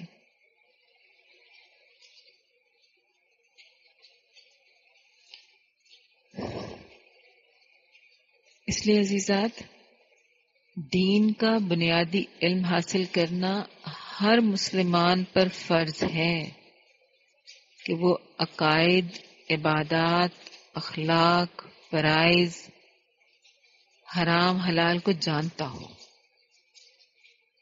ایسے ہی بس اٹکل بچوں سے کام نہ لے، ایسے ہی اپنے اندازے لگا لگا کر مسائل کو حل نہ کرے، یا یوں ہی گلی محلے کی مسجد کے مولوی کے پاس جا کر فتویٰ پوچھ کر مطمئن ہو کر نہ بیٹھے.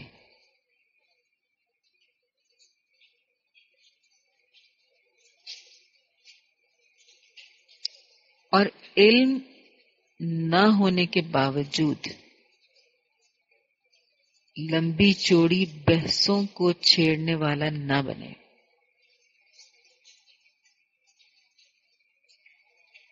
کیونکہ یہ اللہ کا دین ہے، مذاق نہیں. یہ آپ کا کوئی گھر کا، علاقے کا، محلے کا کوئی ہاٹ ایشو نہیں کہ جس پہ جو چاہے اٹھ کے بات کرنے لگ جائے. یہ تو حکومت کی ذمہ داری ہے کہ وہ بینکوں میں سے سودی نظام کو ختم کرے. ہمیں اتنا پتا ہے کہ سود حرام ہے، کوئی بھی صورت ہو اس کی تعویل کچھ بھی کر دی جائے، سود اگر وہ سود ہے تو حرام ہے. اس کی کسی بھی شکل کو اختیار کر لیا جائے وہ حرام ہے. خواہ وہ بینک میں سے آ رہا ہے، خواہ وہ چھوٹے اداروں میں سے آ رہا ہے، خواہ وہ دکان کی سطح پر ہے، خواہ وہ ایک آپ کے انفرادی کاروبار کی سطح پر ہے، ہر صورت میں وہ حرام ہی ہے. اور ایسا کرنے والا اللہ اور اس کے رسول سے حالت جنگ میں ہے. اب یہ جو بینکوں کا سودی نظام ہے، اس کو ختم کرنا، اس کو درست کرنا یہ حکومت کی ذمہ داری ہے، ہماری ذمہ داری نہیں ہے. ہم کر نہیں سکتے. ہاں، جس حد تک کر سکتے ہیں وہ ضرور کریں. آپ کوئی آرٹیکل لکھ سکتے ہیں، آپ اپنے سوشل میڈیا پہ آواز بلند کر سکتے ہیں، کسی پوسٹ کے ذریعے بتا سکتے ہیں، اس حد تک کریں. کسی ایک فرد کو بھی آپ اپنی آواز پہنچا سکتے ہیں تو ضرور کہیں. وہاں پہ یہ کہہ کر ہاتھ پہ ہاتھ رکھ کر بھی نہ بیٹھ جائیں کہ میں حکومتی سطح تک کیسے بات کو پہنچاؤں، یا نکار خانے میں طوطی کی آواز کون سنے گا. تو یاد رکھیں کہ یہ ہم قیامت والے دن اللہ کو یہ تو کہہ سکیں گے نا کہ اللہ، میں وہ طوطی ہی صحیح، میں نے آواز تو اٹھائی تھی نا. ہاں، کسی ایک نے ہی میری آواز کو سنا تھا. ہم اس انسان کے خلاف آواز بلند کرنے والے میں شامل ہوں جو اللہ اور اس کے رسول کے ساتھ حالت جنگ میں ہے، نہ کہ اس کے ساتھ تعاون کرنے والے. اور یاد رکھیں کہ تعاون کرنے والا وہ بھی ہوتا ہے جو کسی کے برے عمل پر اس کو روکتا نہیں ہے، ہاتھ سے، زبان سے یا دل میں برا جان کر.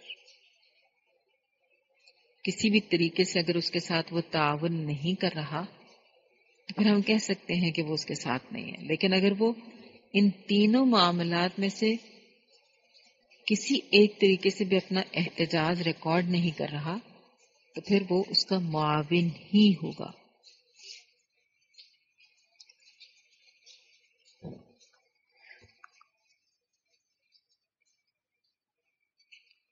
اور یاد رکھیں کہ یہ کہہ کر بھی ہم چپ نہیں کر سکتے، میں تو عورت ہوں، ایک گھریلو عورت آخر کیا کر سکتی ہے؟ میں اپنی آواز کہاں پہنچاؤں؟ کبھی آپ شاپنگ کر کے آئے تو اپنا سٹیٹس تو آپ فوراً لگاتے ہیں، بار بار ویوز چیک کرتی ہیں کہ آخر کتنے ہو گئے. تو کبھی اپنے سٹیٹس پہ ایسی چیز بھی لگا دیا کریں. ہو سکتا ہے کہ ان میں سے آپ کے اس سٹیٹس کو دیکھنے والا کوئی ایک اس کا عمل بدل جائے، اس کی سوچ بدل جائے، اس کی اس طرح اصلاح ہو جائے. تو ہمیشہ نیکی کو بہت خالص نیت کے ساتھ شروع کر لیا کریں. برکتیں اللہ خود ہی ڈالتا ہے. عورت کسی بھی اعتبار سے مرد سے کم نہیں ہے. یہ جو اللہ نے گواہی کے معاملے میں یہ کہا کہ ایک مرد کی گواہی اس کے مقابلے میں 2 عورتیں رکھی، تو یہاں سے اس کی کم تری ثابت نہیں ہوتی. یہاں سوال کم تری یا برتری کا نہیں ہے. عورت اسلام میں بہت زیادہ لائق احترام، مقدس اور بیش قیمت ہے. عدالتوں میں گھسیٹے جانا، لوگوں کی دشمنی کا نشانہ بننا، مردوں کے درمیان کھڑے ہو کر گواہیاں دینا حق نہیں، بھاری ناگوار بوجھ ہے جس سے ہمارا مہربان رب ہمیں بچانا چاہتا ہے. اور یاد رکھیں یہ صرف مالی معاملات میں ہے کہ ایک مرد کے مقابلے میں 2 عورتوں کی گواہی.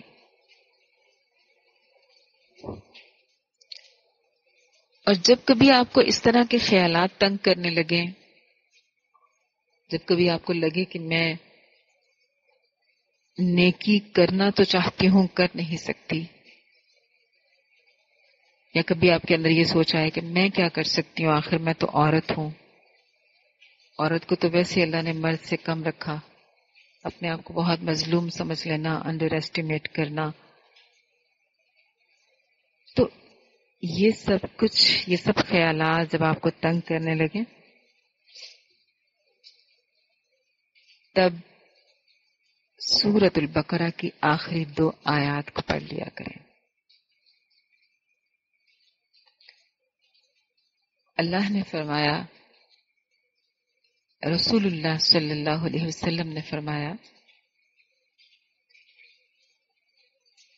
جس نے رات کو سونے سے پہلے سورۃ البقرہ کی آخری 2 آیتیں پڑھ لی وہ اس کے لیے کافی ہوں گی. کس چیز سے کافی؟ کوئی وضاحت نہیں. گویا ہر وہ چیز جو انسان کو تنگ کر رہی ہے اس سے کافی. بس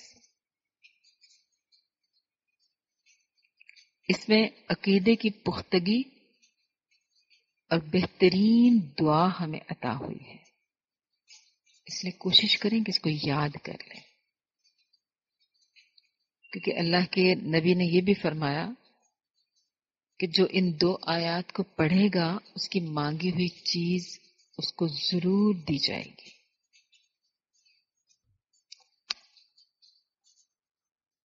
ان آیات کے اندر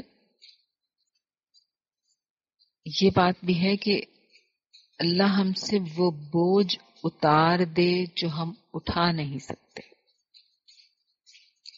ہمیں اس چیز کی، ہمیں وہ بوجھ نہ اٹھوا جو ہم سے پہلے لوگوں کو اٹھوائے گئے. گویا ہم اپنی عاجزی کا اظہار کر رہے ہیں، اپنی کمزوری پیش کر رہے ہیں اللہ کے سامنے. تو جب انسان اپنی کمزوری، اپنی عاجزی کا اظہار اللہ مالک کائنات کے سامنے کرتا ہے، پھر اللہ اس کو کبھی ایسی ذمہ داری، ایسے بوجھ میں نہیں ڈالتا جو اس سے اٹھایا نہ جا سکے. یہ جو ہم کہتے ہیں نا کہ میں تو میری برداشت سے باہر ہو گیا ہے، تو میری طاقت سے بڑھ گیا ہے یہ بوجھ. تو یاد رکھیں کہ یہ اگر طاقت سے بڑا ہوتا، اگر آپ کے برداشت سے زیادہ ہوتا تو آپ کے اوپر نہ ہوتا. اگر آپ کے اوپر ہے اس کا مطلب یہ کہ آپ کے اندر طاقت ہے اس کی. بس یہ بات تسلی کے لیے بہت کافی نہیں. حدیث بھی تو یہی کہتی ہے نا کہ یہ دونوں آیتیں انسان کو کافی ہو جاتی ہیں. تو کیا یہ تسلی کافی نہیں ہمارے لیے کہ اللہ ہمیں مکلف نہیں کرتا اس بوجھ کا جو ہم اٹھا نہ سکیں، جس کی ہمارے اندر طاقت نہ ہو؟ اگر اللہ ایسا کرے گا تو یہ ظلم ہے، اور اللہ ہرگز ہرگز ہرگز ظالم نہیں ہو سکتا.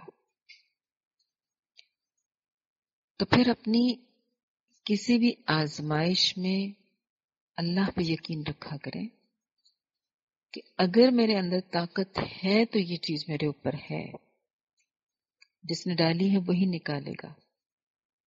اس کو پتا ہے کہ میری طاقت سے جب باہر ہو جائے گی بات تو وہ اپنے اس اصول کو پورا کرے گا، اس قانون کو پورا کرے گا کہ لا یکلف اللہ نفسا الا وسعها. بس پھر جب ہم یہ سوچ لیتے ہیں نا پھر اتنا سکون اترتا ہے دل کے اندر، اللہ کی محبتوں پر، اللہ کی مہربانیوں پر یقین آ جاتا ہے. وہ والا حوصلہ اور وہ طاقت مل جاتی ہے کہ ہم اس بوجھ کو بخوشی اٹھا لینے کے لیے تیار ہو جاتے ہیں. ہماری سورۃ البقرہ یہاں پہ مکمل ہو جاتی ہے. ہم نے اس کو 2 دن میں پڑھ لیا، لیکن یاد رکھے اس کو پڑھنا نہیں کہتے. یہ ہم نے صرف ایک جھلک دیکھی ہے. سورہ بقرہ کے اندر جتنے زیادہ مسائل ہیں، اگر ہم اس کو گہرائی میں جا کر سمجھنے لگیں تو میرا خیال ہے یہ زندگی ناکافی ہوگی. اللہ کے ہر لفظ کے اندر اتنے معنی، اتنے خزانے پوشیدہ ہیں کہ ہم شاید ان تک ہماری رسائی بھی نہ ہو. لیکن زندگی میں جب موقع ملا یہ عہد کر لیں ابھی سورہ بقرہ کے اختتام پر کہ مجھے زندگی میں جب موقع ملا میں اس سمندر میں ضرور اتروں گی جس میں آج میں نے صرف ایک کیا کہیں گے ڈبکی لگائی ہے. سورۃ آل عمران. آل عمران سورہ، اس میں آغاز میں ہی اللہ نے خود شہادت دی ہے کہ اس کے سوا کوئی خدا نہیں، اور یہی گواہی فرشتوں اور سب اہل علم نے بھی دی ہے. وہ انصاف پر قائم ہے، یعنی وہ رب، اس زبردست حکیم کے سوا کوئی بھی خدا نہیں. اور یہ قرآن میں توحید کی، اللہ کی وحدانیت کی، اللہ کے اکیلے اور یکتا ہونے کی سب سے بڑی گواہی ہے جو اللہ خود اپنی زبان سے دے رہے ہیں.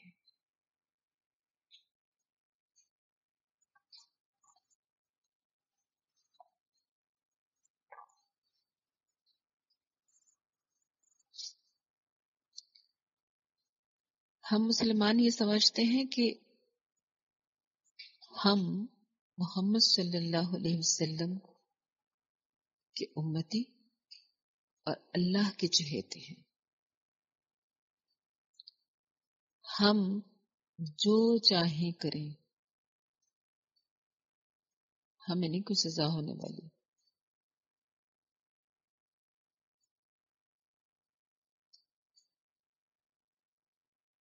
خواہ ہم شرک ہی کیوں نہ کر بیٹھے. یہ جو مزاروں پر، قبرستانوں میں، آستانوں پر سب کچھ ہوتا ہے، وہ شرک نہیں تو کیا ہے؟ اس کے باوجود ہم اتنے دھڑلے سے کہتے ہیں کہ محمد صلی اللہ علیہ وسلم ہماری شفاعت فرمائیں گے.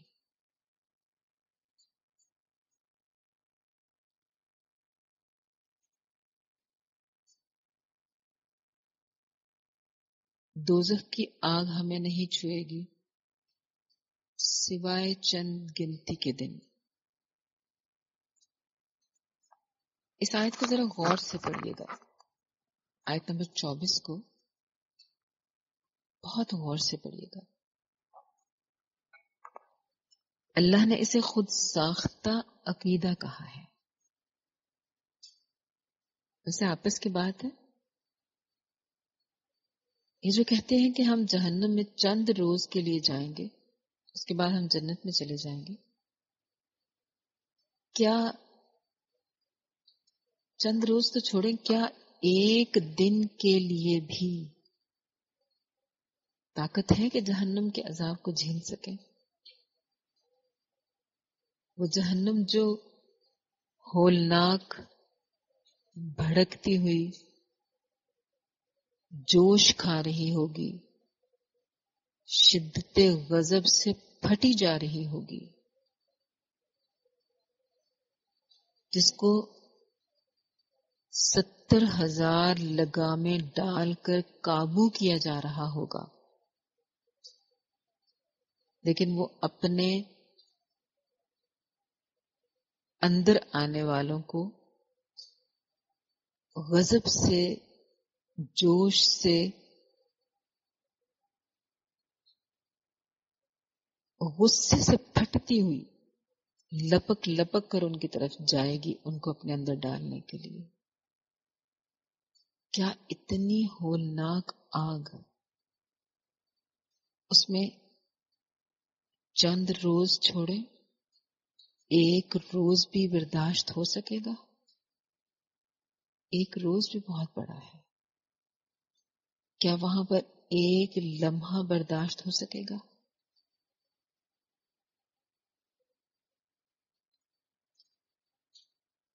بہت خوفناک بات ہے نا. پھر ہم کیا کریں؟ اللہ کی محبت اور رضا کو کیسے پائیں؟ اللہ نے اپنے قرآن میں فرمایا، کہہ دیجئے اگر تم حقیقت میں اللہ سے محبت رکھتے ہو تو میری یعنی نبی صلی اللہ علیہ وسلم کی پیروی اختیار کرو. اللہ تم سے محبت کرے گا اور تمہاری خطاؤں سے درگزر فرمائے گا. وہ بڑا معاف کرنے والا، بہت زیادہ رحم کرنے والا ہے. ان سے کہو اللہ اور رسول کی اطاعت قبول کر لیں. اب سوال یہ ہے کہ وہ اطاعت کیسے ہو؟ قرآن پڑھیں، سمجھیں، اس پر عمل کریں. حدیث، سیرت النبی کا مطالعہ، یعنی سنت رسول صلی اللہ علیہ وسلم پر عمل، یہ ہے رسول کی اطاعت. تو جس نے اللہ اور اس کے رسول کی اطاعت کر لی، اللہ سے محبت کرے گا. اور جس سے اللہ محبت کرنے لگ گیا، پھر وہ ایسا شخص ہے کہ اس کو جہنم کی آگ چھوئے گی بھی نہیں. اگر ہمیں اپنے آپ کو اس قابل بنانا ہے کہ جنت ہماری منتظر ہو، جہنم کی آگ ہمیں چھوئے تک نہ، تو ہمیں اس کلیے کو اپنانا ہوگا، اللہ اور اس کے رسول کی اطاعت۔ پھر جو یہی اطاعت گزار جو ہوتے ہیں یہ بنتے ہیں انصار اللہ۔ یہاں پہ آپ کے ذہن میں آ رہا ہوگا، ہر انسان کے ذہن میں آتے، اللہ تو مالک کائنات ہے، اس کو کس کی مدد کی ضرورت ہے؟ وہ کب کسی کی مدد کا محتاج ہے؟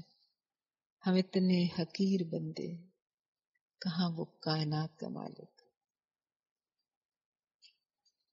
پھر ہم انصار اللہ کیسے ہو سکتے ہیں؟ کیسے اس کی مدد کر سکتے ہیں؟ یاد رکھیں یہ اللہ کے قرب کا بہت اونچا مرتبہ ہے۔ اس کے لیے صرف اپنی حد تک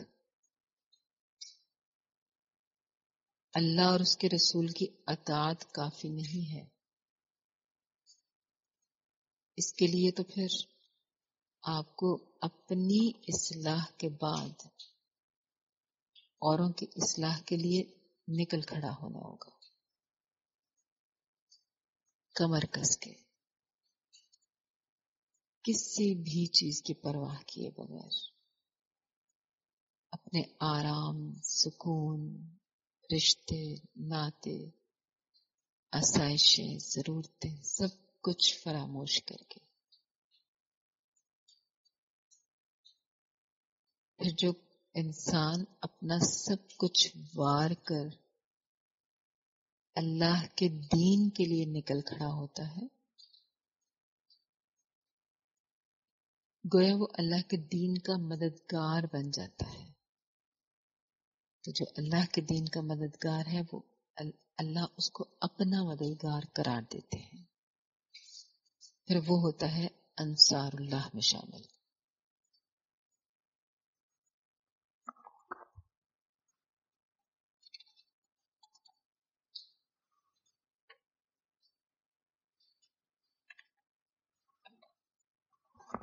ہمارے ہاں ایک فیشن چل پڑا ہے کہ دین کا علم ہو یا نہ ہو، دوسروں پر اپنی علمی دھاک بٹھانے کے لیے بحث ضرور کرو، تاکہ اگلے بندے کو یہ شائبہ تک نہ ہو کہ اس کو پتہ نہیں ہے کچھ، اتنی بحث کرو۔ تو عزیزات یہ ذہن میں رکھیں، بحث ہمیشہ جاہل کرتا ہے۔ عالم کو بحث کر کے دھاک بٹھانے کی ضرورت پیش ہی نہیں آتی۔ عالم کے علم کا روب ہی ایسا ہوتا ہے کہ بحث کی نوبت آئے بغیر اگلا بندہ مرعوب ہو جاتا ہے۔ لہذا بحث آپ کی علمی حیثیت کو ثابت نہیں کرتی، آپ کی جہالت کو ثابت کرتی ہے۔ جبکہ اللہ نے کیا فرمایا تھا؟ ہم سمجھتے ہیں کہ بحث کرنے سے لوگ ہمیں مان جائیں گے۔ اللہ نے کہا تم لوگ جن چیزوں کا علم رکھتے ہو ان میں تو خوب بحثیں کر چکے، اب ان معاملات میں کیوں بحث کرنے چلے ہو جن کا تمہارے پاس کچھ علم بھی نہیں؟ اللہ جانتا ہے اور تم نہیں جانتے۔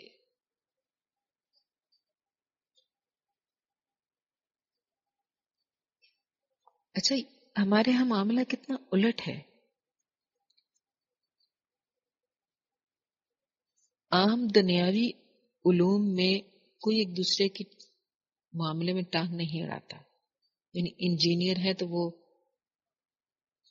ڈاکٹری کے بارے میں کچھ نہیں کہے گا، اگر کوئی ڈاکٹر ہے تو وہ کسی بلڈنگ کو تیار کرواتے ہوئے، نقشہ بنواتے ہوئے اپنے مشورے نہیں دے گا، حتیٰ کہ کسی ایک فیلڈ کا ماہر ڈاکٹر کسی دوسرے اسپیشلسٹ کے بارے میں بھی کوئی رائے کا اظہار نہیں کرے گا، اس کے پیشنٹ کو ڈیل نہیں کرے گا۔ آخر دین ہی اتنا سستا کیوں ہے؟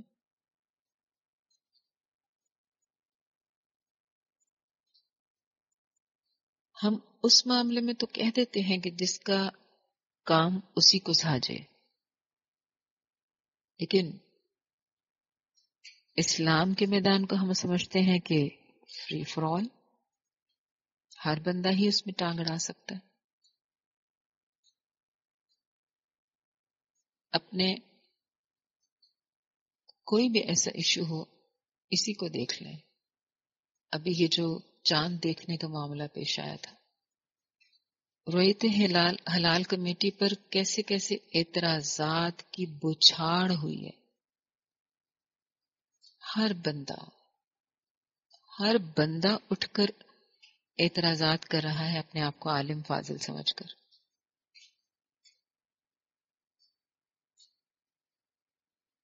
سوشل میڈیا پر دیکھ لیں،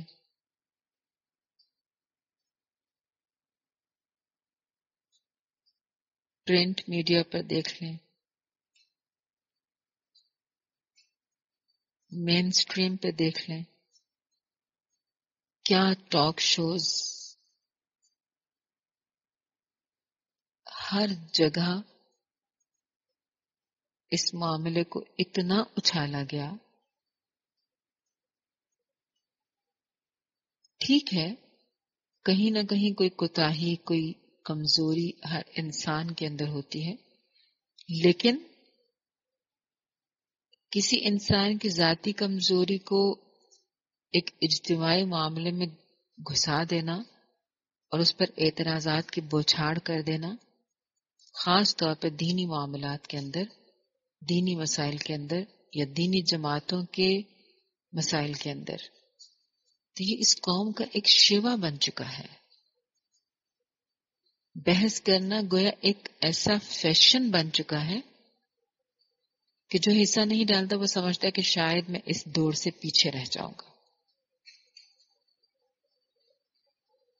جبکہ اللہ نے کیا کہا تھا، اللہ نے کیا کہا ہے۔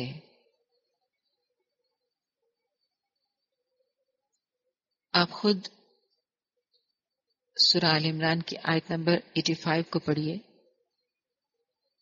اللہ نے آخرت میں اسلام کے سوا کچھ بھی قبول نہیں کرنا۔ مکمل طرز زندگی دین اسلام ہونا چاہیے، باقی سب کچھ رد ہو جائے گا۔ جتنا فیصد اسلام ہوگا صرف وہ قبول ہوگا، اور اس فیصد کو آج ہی کیلکولیٹ کر لیں کہ آپ کے اندر کتنے فیصد اسلام ہے۔ وہ 5% اسلام کے بلبوتے پر ہم طلاق، سود اور اس طرح کے بڑے بڑے معاملات پر مذہبی بحثوں میں پڑ جاتے ہیں، اور اتنے دھڑلے سے بحث کر رہے ہوتے ہیں جیسے کسی بڑے مدرسے کے فارغ التحصیل ہیں۔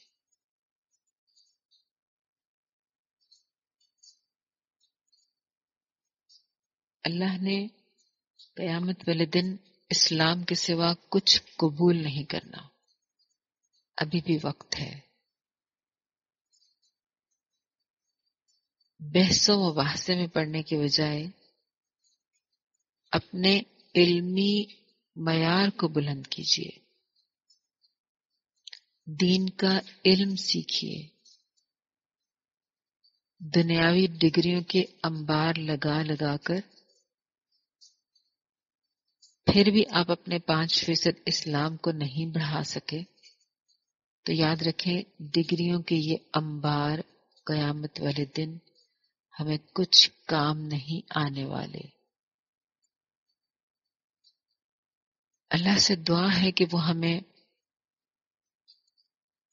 اس حقیقت کو مان لینے کی توفیق دے کہ ان الدین عند اللہ الاسلام،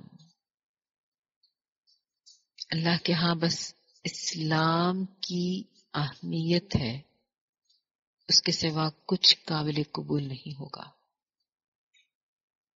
اللہ ہمیں حقیقی اور سچا مسلمان بنا دے۔